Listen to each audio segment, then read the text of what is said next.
3 Washington State families have been receiving death threats on their cell phones from stalkers who are able to remotely control the phones even when they're turned off. One of the families has saved hundreds of voicemail recordings and released some of that material to the press. The stalker's voice, played in reverse, reveals unconscious ritual intent. Let's listen to that first message.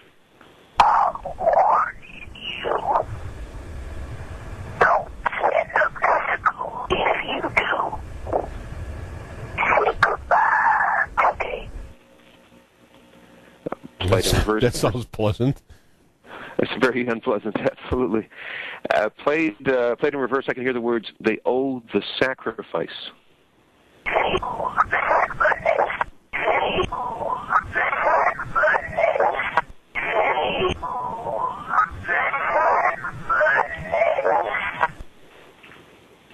And there was a second clip as well from the stalker. Let's listen to this message.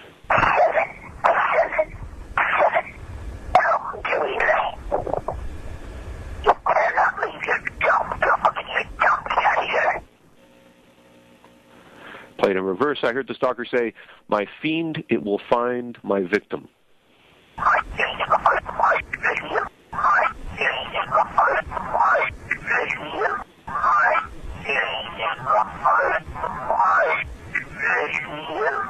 No, it's too bad there wasn't like some names and ways to find them, to track them down. I mean, that would be like really awesome. So when we're attempting to profile the stalker by analyzing the unconscious messages, and the stalker is volunteering all this data that can be analyzed. Yeah. So this could be a very useful process for those families, certainly a very unpleasant experience for them to go through. In looking at these messages, I reflected on the themes about a fiend and a sacrifice, and I thought back to the messages of BTK, Dennis Rader, who confessed to the BTK killings in Wichita, gave up several messages before and after his confession. Let's listen to Dennis Rader, this first clip from his jailhouse interview, just as he's preparing to appear in court, and this is how I identified Rader as BTK. So now that party is going to be subpoenaed in, or has been subpoenaed in. I cannot talk to that party. They keep coming here for visits. And played in reverse, I could hear Rader say the words, "The demons influence that guy."